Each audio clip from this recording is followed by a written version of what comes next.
Hey guys, what's up? Welcome back to the channel. It's Cynicalex.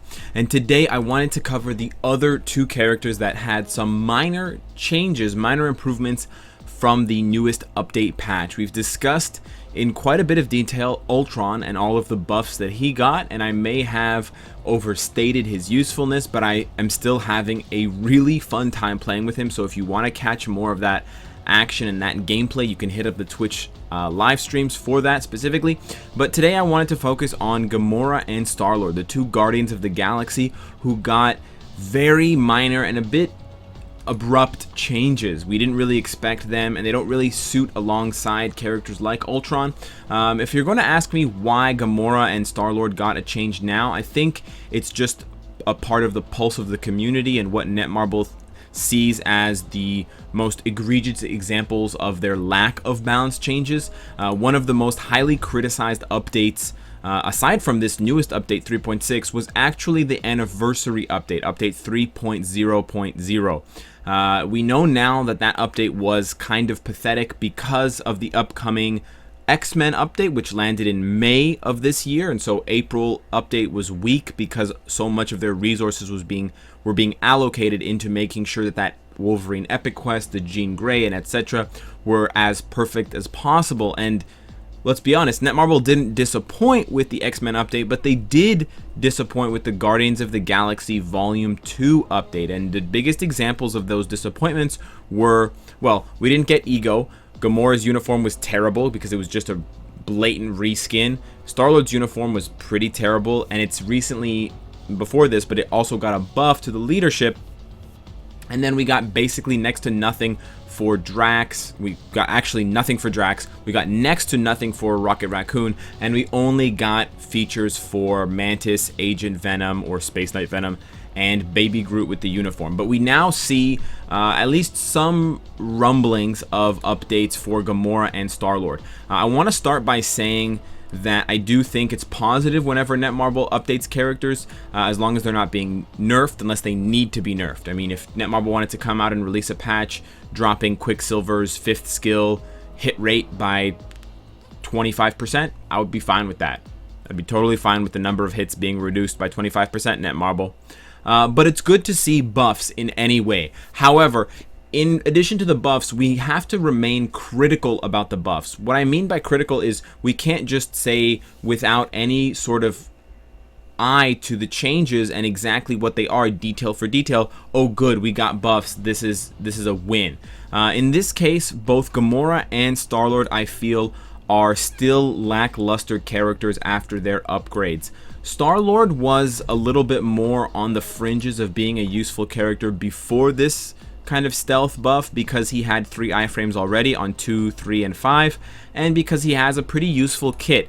He's got lots of iframes, he's got a self-buffing leadership, he's got AoE, he's got a 30% ignore dodge base rate on his 4-star passive, that's really powerful. That's like some characters' tier 2 passives. And he's also got a pretty decent tier 2 effect with a lot of damage being added on to his much needed DPS low kit. So this 4th skill change, Celestial Power, although it's not celestial at all, it does make him a bit more formidable. It's going to definitely make him more annoying in some of the blast relays for Shadowland, so keep that in mind. He's going to be a nightmare now with all these iframes. Gamora, on the other hand, was not a fringe character. She was definitely underused and very much a weak character. No iframes, very little survivability, even with 35% guaranteed dodge. Very low defenses, very low HP. And so essentially you had to build her to the teeth defensively just for her to survive, and then she would do kind of mediocre damage. Her tier 2 passive does improve her physical attack by quite a lot. It goes up by about 2,500, but it's just not enough for the character. She definitely deserved some guaranteed crit, some guaranteed crit damage to kind of beef up her stats at tier 2, even some guaranteed, ignore dodge.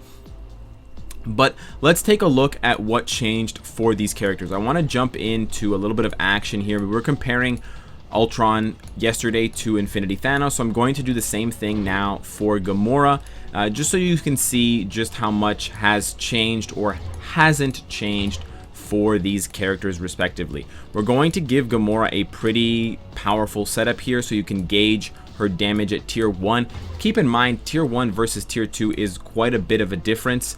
I'm actually going to test it instead against Infinity, instead of Infinity Thanos, against just regular Thanos, because I believe there is some damage reduction when you're using a tier 1 character against Infinity Thanos. But you will see, as soon as this loads in, you will see that her 4th skill reminds you very closely of another character's 4th skill, but also just isn't very good. The damage is not good, and it's purely a defensive skill at this point. It's nice that she has a defensive skill. It's just not enough. It's a blip on the radar, and I feel as though Netmarble definitely didn't go far enough. They could have made the skill deal 3 times as much damage, and it still wouldn't be enough to catapult her into a respectable place in the meta, but it would have done something for the character. But as you can see there, really not that much damage, 150,000, and that's with 2 buffs, the buff from Valkyrie and the buff from Beast passing on his 5th skill. As far as the actual skill goes, you can see that it's used purely defensively. It's a total iframe, and it is a instant iframe, so you can definitely use it offensively, as you can see that I'm doing here, to get really close to Thanos and not fear him, because I can just trigger this iframe whenever I want. But the damage is lacking. I mean, that was about 50,000 on a non-buffed, debuffed hit, and it's just, it doesn't make the character any different. This is very, very reminiscent of Sharon Rogers' 4th skill. It's got a dive, and then it's got a jump up and a blast. I'm pretty sure they took the blast animation directly from Sharon Rogers.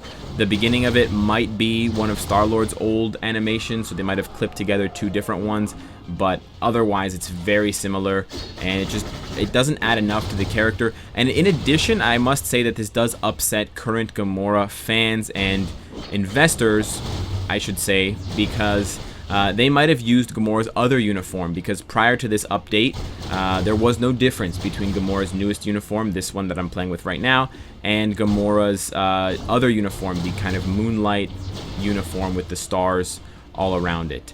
And so having that one at Mythic, having that one at Legendary, and now seeing that this one actually does contain a small buff, if any at all, must be upsetting for those fans who didn't expect this at all. If it was a big enough change, it would warrant the difference in the switch for those people who had invested so heavily in that uniform.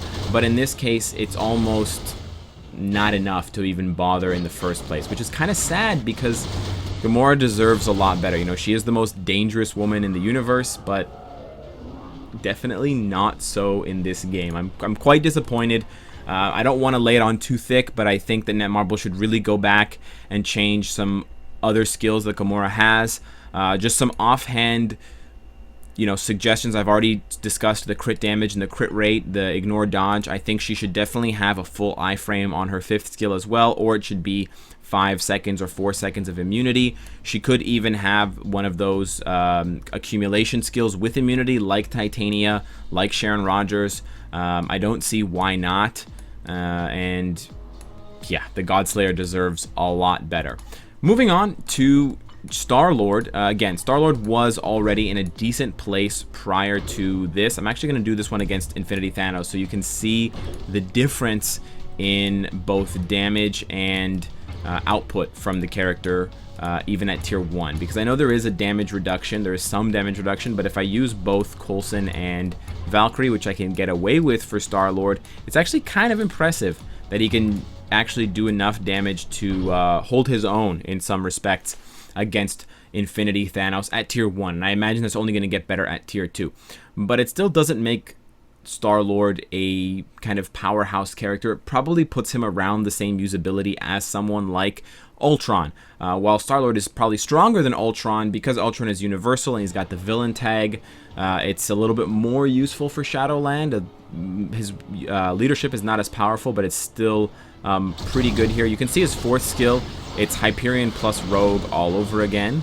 Very familiar with that skill. That was a very bad rotation, but it's pretty good.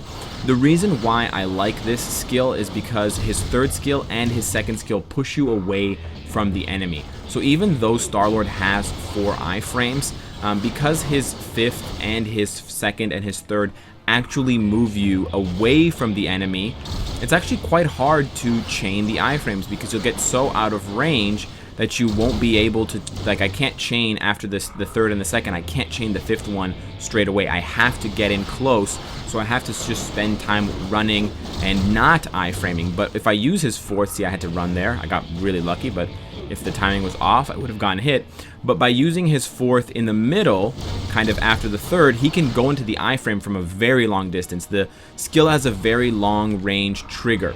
And so it's important to know that there are actually 2 different ranges for every skill.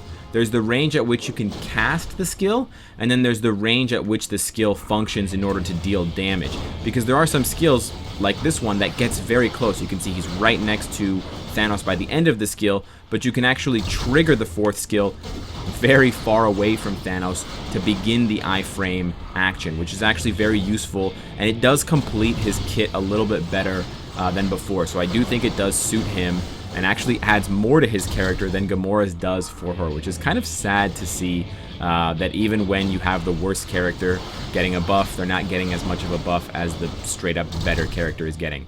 The other thing you do need to note is that it's not a full iframe. You've probably already noticed that Star-Lord does take damage during the flight of that skill, so it's very, very reminiscent of Hyperion's 4th skill. I think it's almost a frame-for-frame copy. I don't know if the game engine for Marvel Future Fight allows that sort of copying, but if it did, I would have, very strong suspicions that the Netmarble team just simply Control-C and Control-V'd from Hyperion over to Star-Lord. I wish they had used Rogues instead, because Rogue, I believe, is a full iframe, but yeah, it's not a full iframe skill, so you do need to be careful with enemies that use channeling skills or enemies that have kind of dot damage effect, like Thanos's debuff skill when it leaves a pool of poison or lava or a tornado. It's very, very similar. There's an extra spin, I guess, at the end. It's actually more reminiscent of Rogues now that I think about it, but we know that Rogues was modeled off of Hyperion's, so it's only a matter of degrees of separation in terms of their difference. Overall, I would give Netmarble about a C+ for Star-Lord's kind of buff. Again, this only applies to his newest uniform, so it's hardly a character buff. It's more of a uniform buff. A lot of people didn't even purchase this uniform at all because it just doesn't add enough of a change over space armor or just no uniform at all, which is actually what I had prior to purchasing this one. I did actually purchase this one recently, probably during the Black Friday sales, just because it was a buff for another uniform, but otherwise I only ever use this uniform.